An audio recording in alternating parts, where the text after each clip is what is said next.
আর আমাদের মুসলিম রাষ্ট্র মাশাআল্লাহ 57টা। আমাদের বক্তব্য এই পর্যন্তই।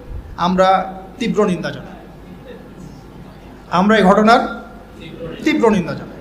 অচিরেই তারা পুরো বিশ্বে একটা বড় যুদ্ধ বাঁধিয়েই ছাড়বে, দেখেন ইনশাআল্লাহ। অচিরেই তারা পুরো বিশ্বে একটা বড় যুদ্ধ না বাঁধানো পর্যন্ত থামবে না।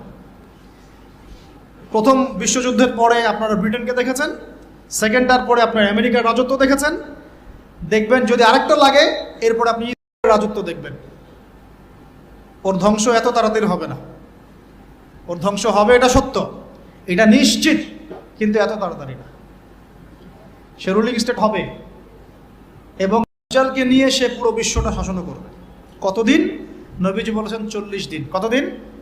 প্রথম দিন হবে 1 বছরের সমান, দ্বিতীয় দিন 1 মাসের সমান, তৃতীয় দিন 1 সপ্তাহের সমান, বাকি দিনগুলো আমাদের দিনের মতো। এই শাসন না হওয়া পর্যন্ত কিয়ামত হচ্ছে না। আর এই শাসন ততক্ষণ হচ্ছে না যতক্ষণ মহাযুদ্ধ না হচ্ছে। আর আমার ধারণা, ইন্টারপ্রিটেশন, বা শুধু আমার ধারণা না, অনেকেই ওয়ার্ল্ড অ্যানালাইসিস যারা করে তারা বলে যে হয়তো বা এই ইস্যুগুলো, ইউক্রেন রাশিয়া হোক, সিরিয়া ইস্যু হোক, ইয়েমেন ইস্যু হোক, গাজা ইস্যু হোক, আস্তে আস্তে একটা বড় যুদ্ধের দিকে এরা বিশ্বকে নিয়ে যাবে। এই যুদ্ধগুলো এমনি এমনি লাগে নাই, এরা লাগায়, পেছন থেকে লাগায়। ওদের স্বার্থ কি? অস্ত্র বাণিজ্য। কি বাণিজ্য? অস্ত্র বাণিজ্য। ওরা যুদ্ধ বাঁধিয়ে রাখবে, জিয়ে রাখবে, যাতে করে অস্ত্র ব্যবসা করা যায়। অনেক সময় মুসলমান 2 দেশের মধ্যে যুদ্ধ লাগায় দেয়, দিয়ে অস্ত্রের বাণিজ্য করে। এগুলো কি মিথ্যা কথা বলছি না সত্য কথা বলছি? সরাসরি বলছি ভাই, কিছু করার নাই। এখন সরাসরি না বললে তো দেরি হয়ে যাবে, এখন জানা উচিত আপনাদের বিষয়গুলো। তো আমাদের ইন্টারপ্রিটেশন যে এটা হয়তোবা চলে আসতে পারে, চলে আসলে পরে বিশ্বের অবস্থা কি হবে সেটা ভাবতে হবে আমাদের। করোনা ভাইরাসে বিশ্বের যে অবস্থা হয়েছে, আর আমি বলে দিই, করোনা ভাইরাস কোনো মহামারী ছিল না, এটা কোনো মহামারী না। এরকম হয় না মহামারী। মহামারী মানে একটা এলাকার র্যাপিডলি মরে ধুয়ে সাফ হয়ে যাবে, এটাকে বলা হয় মহামারী। আপনার জ্বর হয়, আমার হয় না, আপনি মরেন, আমি মরি না, আপনার বেশি ইফেক্ট হয়, আমার হয় না, এমন মহামারী, সার্কাস মহামারী হয় না। এগুলো কোনো প্যান্ডামিক না, ওগুলো বুঝায় মানুষকে। কি সেটা চায়না ভালো জানে, কি সেটা আমেরিকা ভালো জানে, আর আমাদেরকে মিডিয়া দিয়ে যা গেলানো হয়েছে সেটা আমরা জানি। তারা সেখানে রাষ্ট্র গঠন করলো, জেরুজালেমকে রাজধানীও বানাই দিল, আয়তনও বাড়াচ্ছে দিন দিন আস্তে আস্তে, তাই না? দিন দিন আয়তনও বাড়াচ্ছে, একের পর এক যুদ্ধ করছে, কেউ ওর সাথে পারছে না।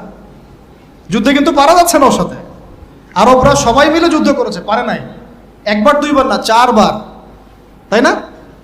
এবং সে ওয়ার্ল্ডের বড় বড় সেক্টরগুলো নিয়ন্ত্রণও করছে। আপনার কি মনে হয় যে ইউনাইটেড নেশনস বলেন, আমেরিকা বলেন, এগুলোর উপর নিয়ন্ত্রণ নাই?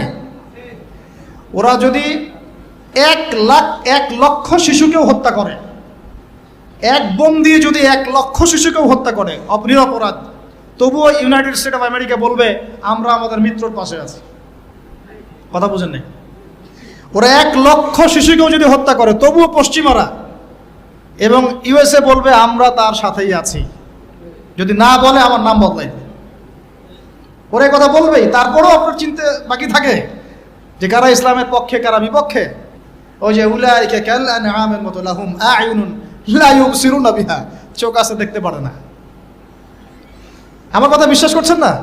এই যে 6,000 6,500 মানুষকে মারা হয়েছে, এর মধ্যে অর্ধেক শিশু। এরপরে বলেছে যদি কেউ কোনো পদক্ষেপ নাই, আমি রণতরী পাঠাই দিব একেবারে। বলে নাই? খবর দেখেন না? ওরা ওর বিরুদ্ধে যাবে না। তাহলে এরা সবাই একই সূত্রে গাথা, এরা আলাদা কেউ না, এরা সবাই একই। চাচাতো ভাই, মামাতো ভাই, খালাতো ভাই, এরা সব এই কাজিন সিস্টার।